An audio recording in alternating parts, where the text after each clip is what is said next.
I'm unapologetically queer. I'm unapologetically Black. And when I raise my voice and when I use my voice, it is to remind people that I do not walk in a room as one or the other. I walk in a room as both of those things at the same time, simultaneously at all times. And I think that's been the hardest thing for people to understand. You got to be Black first. You got to be, I am who I am. Some days Black is before queer, some days queer is before Black. But guess what? They're always going to be together when I walk in every room. Mm. Hello and welcome to At the Podium with me, Patrick Huey. At the Podium is a multimedia platform that brings together people from a diverse background of lives, careers, and experiences who all share one thing in common. They have stepped fully into the transformative power of finding and raising their voices to make an impact on the world we live in today. At the Podium holds a space for everyone to share their stories, to be heard, and to bring us inspiration. Today, I'm thrilled to share the podium with George M. Johnson. George M. Johnson is an award-winning Black, non-binary writer, author, and executive producer located in the Los Angeles area.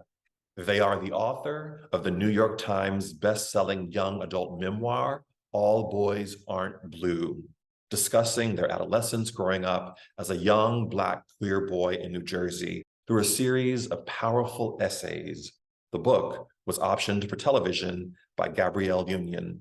As a former journalist, George has written for major outlets, including Teen Vogue, Entertainment Tonight, NBC, and BuzzFeed.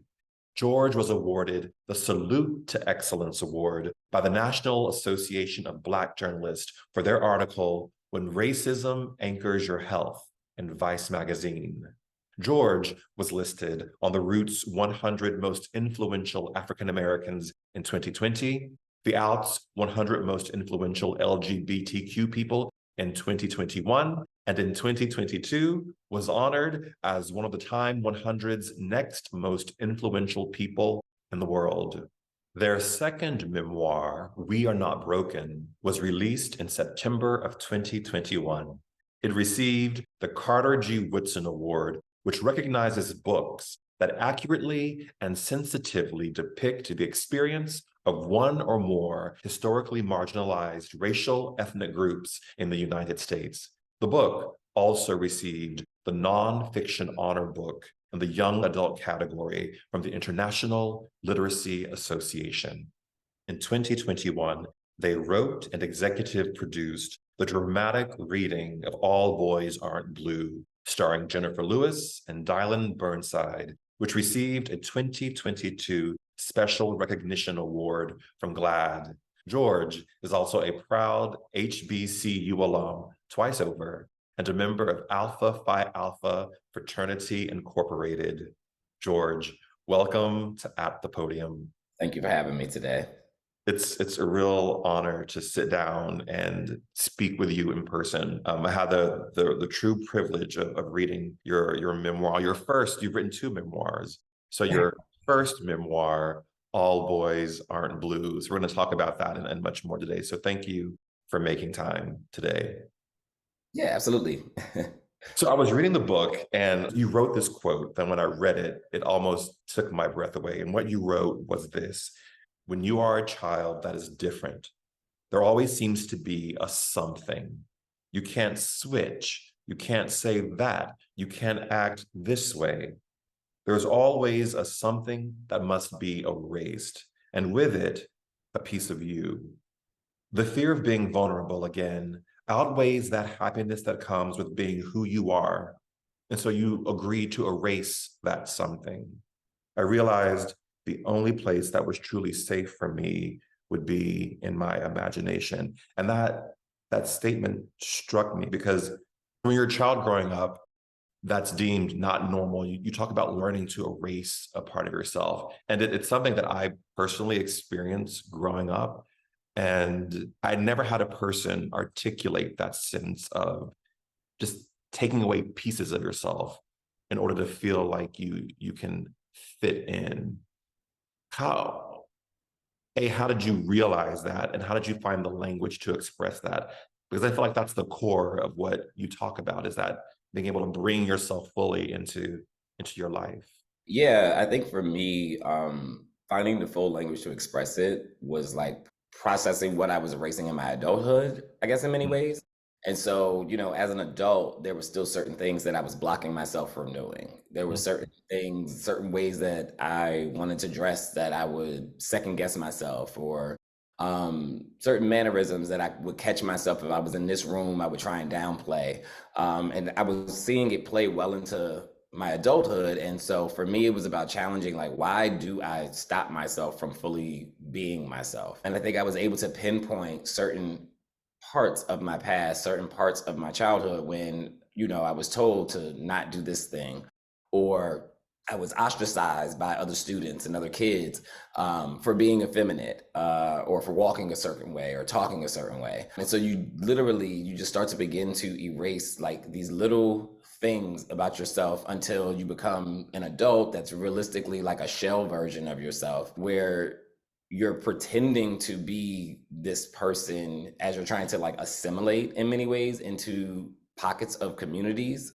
And so part of writing the book, part of everything I do, was about like unlearning all of those things that told me I couldn't fully be who I was as I was innately. And so that was really what it was about when I had to find that language. It really was me being an adult that was realizing that I was still erasing pieces of myself. And like the moment I stopped doing that and started to do that unlearning healing work, I was able to write from the perspective of the kid who had to do those same things to just survive, for Mm. safety reasons, to just fit in, to again not be ostracized. And once I became an adult and realized like I don't want to continue that path or that pattern, I was able to kind of write from the voice of the kid who had to do that as a means of living. How did you reach that point where you decided, okay, the erasing has to stop? Like, what brought you to that point? Yeah, I think what brought me to that point was the fact that I was doing all of this erasing, and one, it wasn't creating like a dynamic shift in my happiness. And two, you kind of get to a place where it's like, if I'm gonna change all of these pieces of me and change all these parts of me, and these people still have issues, then I might as well just be myself. You just kind of come to that realization, like I'm doing all of this work, quote unquote, to be this thing that you have all dictated that I have to be, that I have to act like, that I have to dress like. And I'm still running into the same issues as people who I know who are just being themselves. So it's like I might as well just fully be myself, and really not put a lot of weight on what people think about me, how people feel about me. Yeah, and navigate the world however I choose to navigate the world. Mhm. But I really think that's what it boiled down to, was I'm already not being myself, and I'm unhappy because I can't be myself, and y'all all still have an issue with me. So I might as well just fully be myself, because at least I have my happiness if I'm being myself. So Right, right. This idea of self-erasure, or taking yourself out of being visible, actually, is what happens, I think, to young people particularly, and older people who are not sort of within the sort of heteronormative context that we're told that we're all supposed to be a part of. It's really dangerous. And I think it really speaks to this time that we're in, when the very lives of queer people, trans people, those who love and exist without the sort of context that we're supposed to be in, that framework, I mean, we're literally in jeopardy. I mean, laws are being passed that have banned healthcare for transgender kids. Books, your book has been banned in 8 states. And it's almost like we're trying to, and you talk about representation very eloquently, which we'll talk about, but it's almost like the very representation of who we are is being stripped out of culture, of existence. And I wonder, from your perspective, why do you think a Black, queer, non-binary, transgender boy or girl, why is that so threatening to people? Yeah, honestly, it's like I don't know if it's as much as the person is threatening to people as much as the ideology of the binary is threatening to people. Because I really don't think most people even know what a non-binary person looks like or is able to even understand what a trans person is. So I think that it's like ideas have been put into people's minds that they are supposed to fear this particular type of person. But we have seen countless times like a regular citizen in the South who is for trans legislation doesn't know the difference between a drag queen, a cross dresser, and a trans person. Like they have no actual compass of what they're actually trying to stop or who they're actually trying to stop.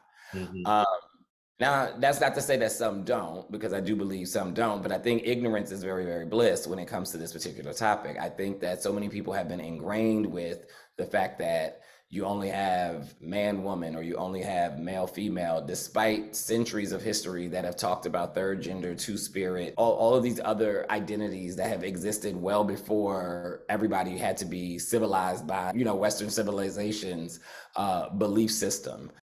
And so, yeah, it's like I often struggle with that because it's like even when people are trying to ban my book, right? It's like, but they haven't read the book. So it's like you're actually banning a text you never really read. And Yeah. so it's almost like the whole judging of the book by its cover. And so a lot of what I feel has been happening, especially legislation wise, is like, oh yeah, I don't want these LGBT people to have any rights. And then you talk to them and then or you actually talk to a person and you're like, well, I'm actually LGBT. And they're like, oh, you are? Well, I didn't want to take your rights away. I was talking about the pedophile, right? Because like that's literally like, and I mean, like I've had these conversations, and they have literally linked queerness to pedophilia, and so that's in their mind. It's just like I think about like when they were because a couple of years ago it was that Mexicans were raping everyone, Right. right?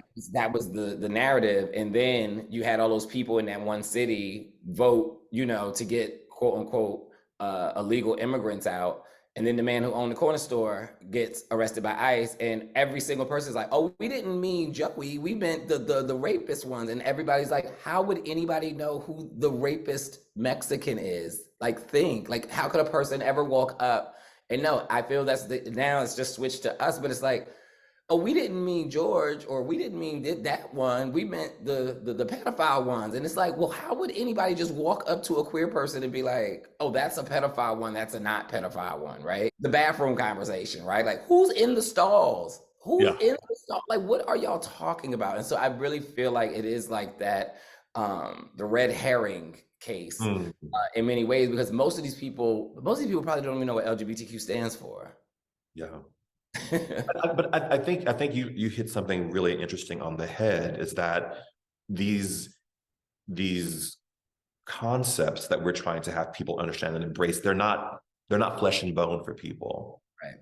They are ideas, ideologies that exist in a political discourse or exist in a person's fears and imaginations about what things are. But when they're in real time with a living, breathing person who is one of these things, it's like, oh, not you. And it also speaks to the separations that we live with in our societies, where we don't interact knowingly with people who are different from us. We've become so separated, and we live within these sort of silos that we don't even have an understanding of who's next door to us if they don't subscribe to our particular church, political party, cable news show, etc. So I think what's interesting about the book is that you're actually bringing into three dimensions a person's story, a narrative story, you know. Yeah. There's a moment in the book that I wanted to talk about because I felt like when I'm reading the book, and I think everyone should read this book, it's a book of really beautifully written essays, and these essays sort of chronicle your journey through your understanding of who you are as a young child through your college years. And what I thought was really brilliant about the book, George, was that you're able to use these stories to really embody, hopefully for the reader, what it means to be Black, queer, in that before you took on the pronouns they and them, a young boy growing up in these. And your story is unusual because you have a very supportive environment that you're growing up in, which we can talk about.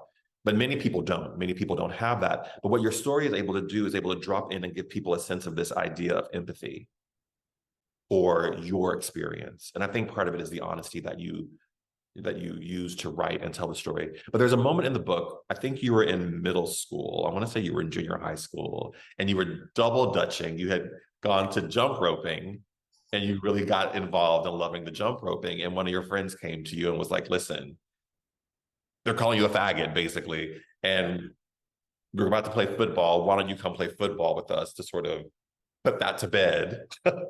And you go to play football, and you've been playing football with your family. You just weren't doing it at school. So they go and they throw you the pass. And you talk about you had 3 tacklers, 3 defenders on you that you're literally dragging on your back into the end zone. And I thought it was really an accurate and beautiful illustration of what being Black and queer is like, because you're carrying the weight of the world and fighting against the world on your shoulder just to stand up and make it into the end zone. That literally made me laugh a little bit and made me cry at the same time, because I was like, that's what the existence feels like. Can you talk about that moment? Yeah, I mean, for me, it's one of those moments that has always stuck out in my mind, primarily because it was like that realistic first moment of choosing safety over happiness. Like, my happy place was jump roping and double dutching with the girls. I enjoyed it. I still enjoy it to this day. Anytime I'm with a group of friends, I still double dutch with them because it's something I enjoy. I've always enjoyed it. But that moment though was like the reality of like, and we were in 5th grade when that happened. And so the reality though that sunk in was, like I always say, at 5, I knew I was different. By 10, they knew I was different. So that was like that first moment of like, oh, like the collision happening where it's like, oh, they also recognize that I'm not like them. And because they recognize I'm not like them, they either want to disrespect me, ostracize me. They don't want to be around me because they don't want anybody to correlate how I am and how I act to who they are. And these are like things that like are hard to process as a 10-year-old. So you don't have all the knowledge, you don't have all the tools. And so you're literally trying to process with a child's mind these very adult things, these very adult subjects around gender and sexuality and mannerisms and being effeminate, and you really don't know what that all means, but what you know is when I act this certain way, these kids act that certain way. So it wasn't a hard decision for me to be like, all right, I'll play football because I know what that word means at 10 and I don't want to be called that word. So I need to at least try to prove that I can also do these type of sports and I can also be this type of person too. And then I do think about the whole football because like playing football, for them, they thought it was something that was new to me when I had been playing football with my cousins for years. And my cousins were rough. I grew up with rough cousins, like really, really rough cousins. Like it just is what it is, right? Like we used to fight, they used to, toughen me up, all of those things. So it's like I didn't grow up not knowing how to do all of those things, play baseball, how to run track, how to do all of those things because I grew up with cousins who I was with all the time, and that's what we used to do. So I think it is, part of the story is like symbolism in a way of, the fact that like I am always carrying multiple defenders on my back, and always having to almost prove myself time and time and time again. Because I think part of that moment was like the young kid trying to prove themselves to this group of people that I never sought to want to fit in with. And I think that's the other thing too, right? Like that's society in a nutshell, right? It's like I'm being forced to fit into this group of people that I didn't seek out. I think everybody thinks when it comes to LGBTQ people that we're looking for like acceptance or acknowledge. Sometimes it's like, no, I did not seek them out. You all sought me out and targeted me. And I did this as a means of protection and survival. And I think that's really the story of LGBTQ people.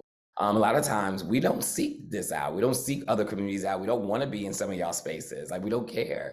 Y'all target us though, and it forces us to have to do these things, to have to carry the defenders on our back, to have to carry the weight of the world on our back as a means of survival. And so I think that's really what that story ends up becoming. It was just a story of survival, the survival of a 10-year-old.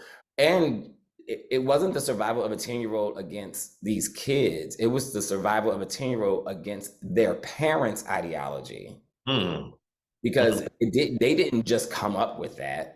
Someone told them you can't be like that. Someone told them to, or they heard people clown people who were like me, or joke people who were like me, or treat people bad who were like me. So I'm not just fighting these kids. I am fighting an adult world too, who also is judging me and judging my mom for allowing me to be me. So it's much heavier than just the decision of double dutching versus football. I think what you're saying brings back to me the sort of first question we talked about, which is, why do you care if someone's doing drag? Don't go to the drag show. Right, right. I'm not coming to your house, knocking on your door, making you sit in your living room and watch someone do drag. No, not at all. And to me, that's the fundamental question. Why do you care what someone is doing within the confines of their life? I mean, I know our people care, but I mean, why do you care enough to try to stop it if it doesn't impact you? Right. And I think to me, that's the danger, is that people have assumed what's right or wrong for another person versus understanding that within this world, there are all the colors, all the flavors. Yeah. If there's a flavor you don't like, don't eat it. Don't eat it. I think for me, I remember, and I've written about this before, like the first time, like you had to carry 3 defenders across the goal line. And I was really picked on growing up. Once I started going through puberty and started understanding, oh, maybe I am different from people. And the counselor was like, you got to fight back. And I was like, I can't fight back. I'm a good Christian boy, turn the other cheek. And for me, that moment of you running down the field was me punching these 2 guys out who were on the bus picking on me. And I just had enough. They called me a nigger, hit me in the face, and that was it. And from that moment, no one's ever hit me again. Yeah. Because I think there is a belief that if you are queer, not straight, whatever the term is you want to use, that you are soft. Yeah. And that you can be taken advantage of. And right. I think we all reach that moment when we have to punch somebody in the face, right, or carry 3 defenders across the goal line. Yeah, no, absolutely. More for ourselves than even for them. Yeah. I mean, it's not even about them at that point. It's about your own self-preservation, Yeah, because you reach a breaking point at times with that. And again, it's like people judging you for simply just being you. Mm-hmm. One thing that stands out to me in the book is the support of your family. And I think that is a part of your story, your narrative that is very different from many, particularly Black queer children. We know that 40% of Black gay youth will end up homeless because they're just thrown out of their homes. Right. To me, that was really, I kept waiting for the moment in the book where your mom was going to say, I don't agree with this, or your dad was going to be like, I can't do this with you. And you didn't say it was easy for them. You just said they were like, you're my child, and we're gonna roll with this. And there are other people in your family who had different identity expressions and sexual preferences and all of that. Can you talk about the role? Because I think you sort of debunked the myth of the ununderstanding Black family, because you had a lot of support and understanding, particularly from your grandmother, Nanny. Yeah, I mean, my family is still supportive to this day. I think I always post pictures of them and I'm with them all the time. And I'm with baby G, my nephew, and I'm with my brother and my mom, my dad. Like, I've never known a time not having family support. So, like I said, it was more interesting for me to become an adult and learn that so many people who were like me didn't have family support because they were gay. I was like, that's insane to me, because like it just was something that my family never practiced. Like, I never felt ostracized in that way. Like, I couldn't be around family or be with family. Like, all my aunts and uncles knew who I was before I knew who I was, and they didn't change the way that they thought about me or felt about me or their protection of me. And so, growing up in that type of environment, it was very interesting to see how others who were like me were being treated by their families. And so I did want to make sure that like in writing this book that my family became like a possibility model. And I think, it's very interesting when we see like Dwayne Wade and Gabrielle Union and how they're raising Zaya, and we're starting to see more public instances of, parents, specifically Black parents of queer children, like even like Judge Mathis and Greg Mathis Jr., Greg Mathis Jr., who's a friend of mine, right? Like we're starting to see more like public displays of that where, and I think Greg put it so eloquently, like where we internalized as the queer person, like we didn't want to embarrass them and we didn't want to be a thing to them. So we would try to shut pieces of ourselves down so that they didn't have to deal with it, so they didn't have to talk about it. When in reality, my grandmother, nanny, and my family was ready for anybody who ever said anything about me, but fully wanted me to be who I was. And I think that's what is important, as I write it in the book, is that like my family is that through line from the beginning to the very end. The support that I had at birth is the support that you still see at the very end of the book. And I thought it was important to see that because of the statistics and because I think so many people are just so indoctrinated with a hatred of something that they don't fully understand. Mm. And some people are indoctrinated with a hatred that is so twisted that they don't know why they hate it. Like they just hate it, but they have no idea like what started the hate of a queer person or started the hate of a femme person or started the hate of a trans person. They have no idea what even started it. And so I think that was like why it was important for me to write how my family always supported me and what the journey looks like for us, because it honestly has nothing to do with anybody else. And we're not worried about y'all. Like we are not worried about y'all. We are worried about our own safety and having our own family connections and dynamics. And so, yeah, I was fortunate to grow up in a family that's been extremely supportive of me. And I'm even more fortunate that the world gets to see that support, because I think it has helped other parents, specifically Black parents of queer children and Black parents of children who may be queer one day. Because I think that's the other thing, right? I think it has helped Black parents decontextualize like, whoa, I never thought that my 7-year-old, who right now exhibits masculine quote unquote tendencies, that maybe at 14 that may not be the case. And I built in my mind, oh yeah, you gonna go to prom and you gonna have a girl and you gonna do that. But I've written a narrative that I don't know may be true for my child. And then what ends up happening is you're not fighting your child, you're fighting the narrative you wrote in your head about your child. Mm. You And talk about so, that in your birth story. You say, yeah, we from the beginning try to like place people into these very sort of specific lanes based upon their sexual parts versus why don't we just have a model where we can sit back and see what that child becomes and then celebrate that. yeah, yeah. Because again, and I mean, I've heard it. It was like there was like a funny story. Like I remember when one of my friends came out to their mom, saying that they were gay, and like her first response was like, "So I'm not gonna have grandchildren." That's literally because you've built this whole narrative of what my life was supposed to be in your head. So you're not even fighting me anymore. You're just fighting the narrative that you have written in your head about me.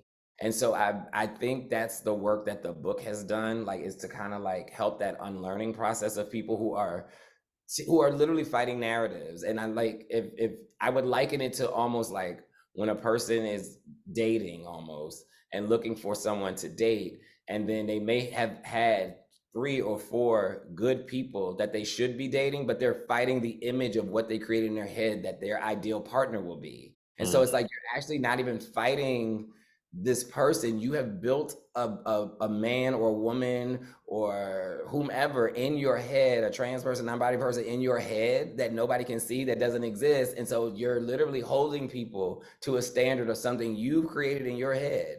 That's the same way I feel when it comes to talking about like the raising of queer children. It's like you're fighting an ideology, you're fighting this thing that you created in your head about your child, that your child was going to go to college and go to prom and give you grandkids and all of these things, which they still can do. All It's that. just not going to be the way that you envisioned it. And so you're fighting what you have built in your head for me versus actually fighting me. And in doing that, like, you actually just harm your child more. I think too, there's something about the idea of the parent's dream.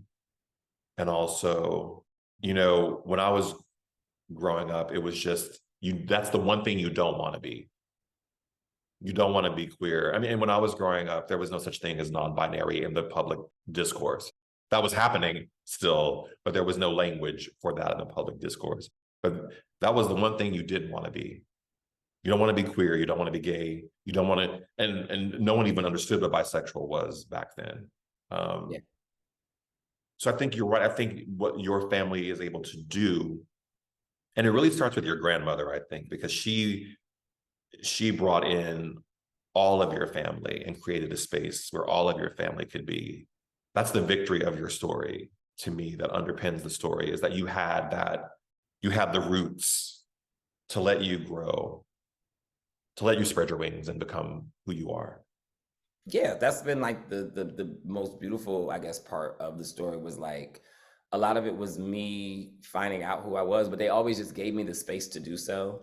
Um, and I do talk about it in the book too. Like sometimes I wish that they did just ask or that they did have the language to do so, but they didn't have the language, right? So it's like I can't hold them accountable for something that they didn't, for a tool they didn't have. Um, and I think that's also something that we tend to do is we try to hold people accountable for skill sets and tools that they just aren't equipped with.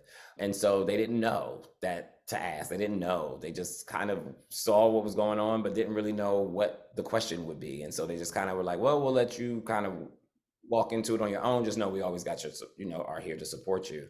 And it all turned out, for the best, in my opinion. But now when we have queer people who are coming through the family, it's much easier for us to have those conversations with like my cousins and the parents and even the kids, like to just be like, to sit down and talk through it and talk about it, how they're feeling and all of that, because I've went through it.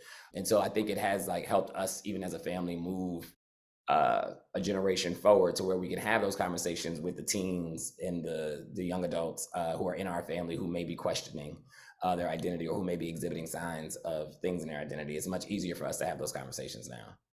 And I love the moment that you write about when you're on the line. They don't say that anymore when you're online. Um, there's like a Yeah, more I don't know what they way of say. saying, I think they say like membership intake process now, but yeah, you're online. I was online. Yeah, I was You're on the online. line to become an alpha. Um, and I love that you chose to do that. I love that you chose to like put yourself in that space for whatever your reasons were, but you put yourself in that space. But I love the moment when you're crossing over and you open your eyes, they take the hood off, however they do it in the book. I don't recall right now, but you see most of your family is there. Yep. And that literally, George, that's when I really broke down and cried, because I was like, again, that level of support, Yeah. it was unconditional. It is unconditional for you. Yeah, I mean, my dad paid for me like to be online. Like when I told him, he was excited about it. Even though he didn't come to my probate, but that's another story for another day. He was not, he was very interested when it came to certain things. Like and again, like even now, he now starts to show up to like my book events and stuff. But for a while, it just wasn't in him. Like he would rather cheer me on from the bar. As I always say, like, that's his thing. Like he talks now, he will talk about how the great things I'm doing up and down, but he never was like a person to just like be at events. But yeah, like my mom was there. I think Aunt Sarah was there. Aunt Munch was there. I think my little cousin Kennedy was there. Um, like my whole family was there. My friends were there. Oh yeah, my Uncle Raw was there. It was just like one of those moments for my family. Like they were super excited about it, and it was a super exciting moment for me to join the fraternity, especially with all that I had been through. And I think that's why it was like it wasn't just like my moment. It was also like I feel like a moment of relief for like my mom to be like, okay, like I know my child's gonna be okay because like my child was able to make it through this particular type of process that I know as a fraternity can be very masculine centered. And so it's like if they call me Matt, so it's like if Matt can go through these type of things and make it through these type of programs and these type of organizations, then I know that my child will be okay in this world. And she also felt like I had an added support system now.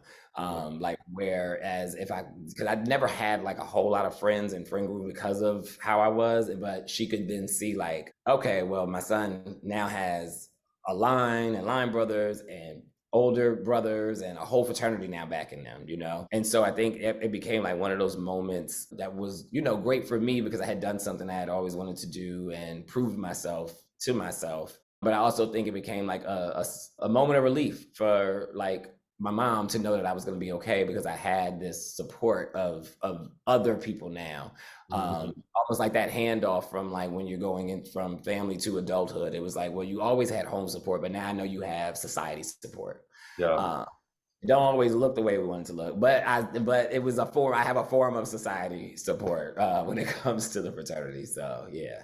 But I think that, and that's what is really powerful about the book, particularly reading it as a Black person, as a Black man, is that you show the wide range of what Black male love looks like and Black male relationship looks like.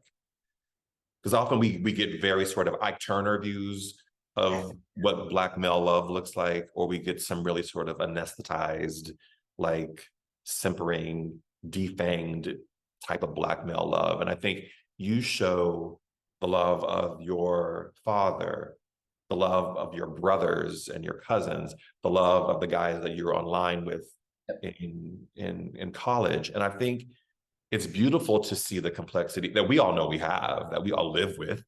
Uh, but for a broader audience who potentially could have a very limited view of what Black male relationships look like. And I think that's one of the powerful undercurrents of the book.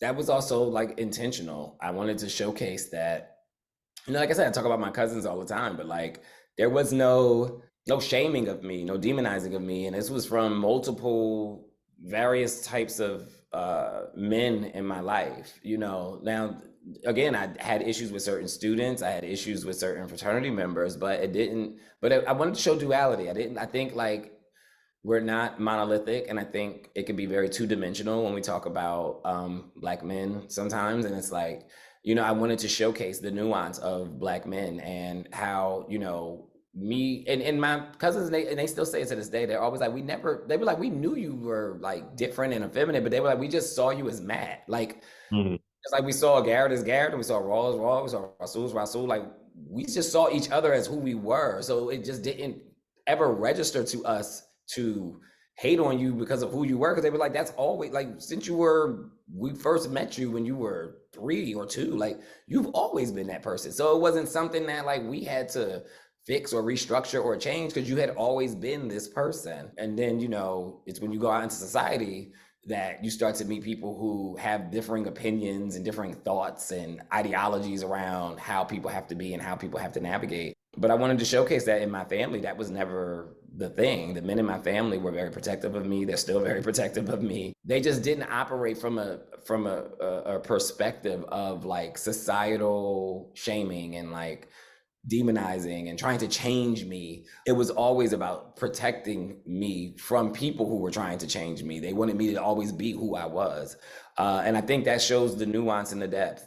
But like I remember like when my dad went back to college, because my dad went back to college after we had both graduated, me and my younger brother, and he had to do a paper on gay marriage. And he called me and we discussed gay marriage, and I told him my thoughts on it and explained, you know, all of those things. And it was like, I would have never thought that my dad would call me and be writing a term paper on, you know, gay marriage and like why like the right for it to stay and the need for it to stay and all of those things. And so, you know, and he was in his 60s at the time. And so it just like really just kind of like showcased the nuances of Black men who actually give a damn about real community in real ways and supporting everyone and having that love for everybody, you know, regardless of how we show up in the world. Mm.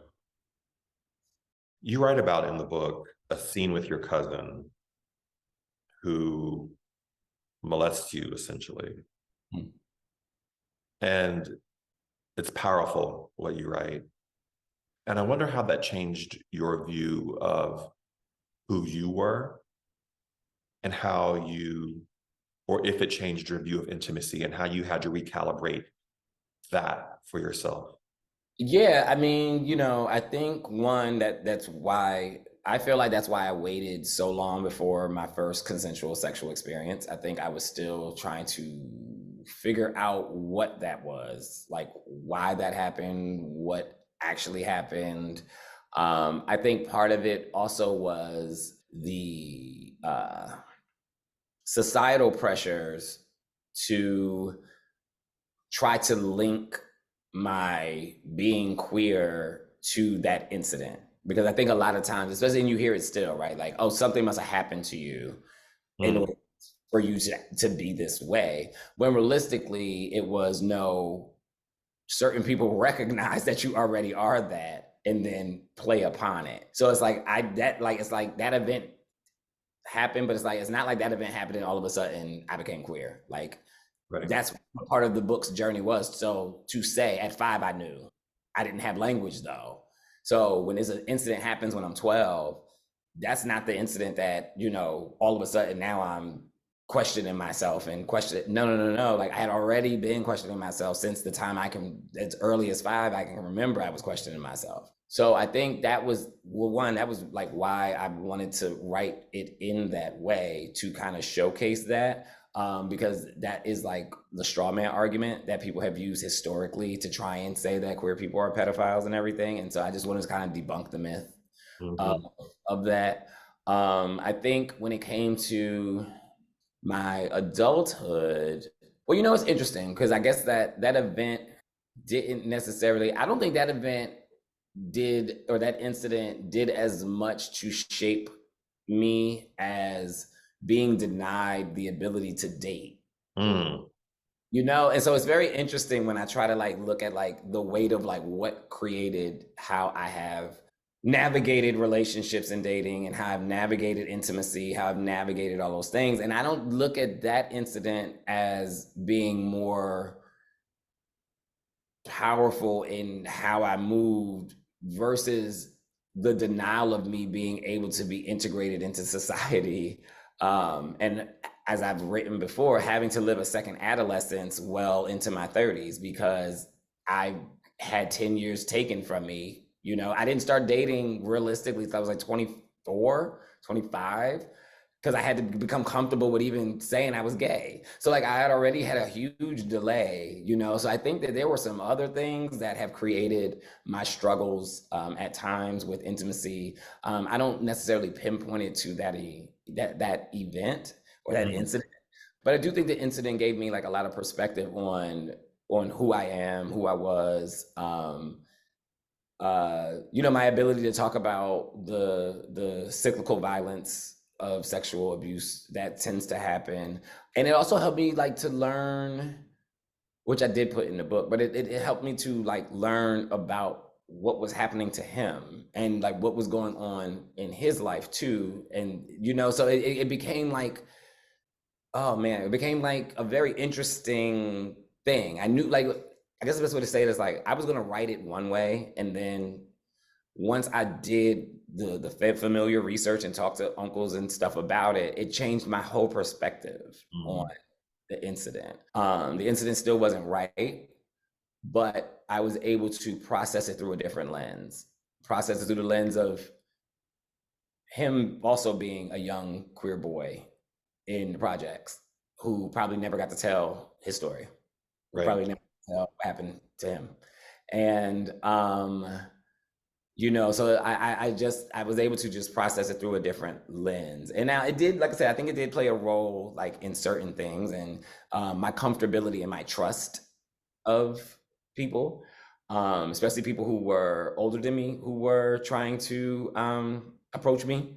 It was like it was hard for me like to process that because I didn't want to be taken advantage of again, Right. and I didn't want to feel powerless again, and I didn't want to feel used again. In that space. But I think it was like a culmination of so many things that were happening.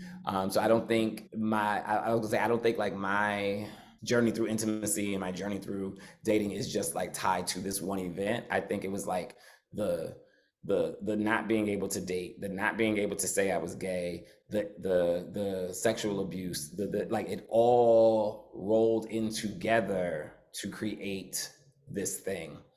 Where does it leave you today? Where does it leave you? All of that, where does it leave you today?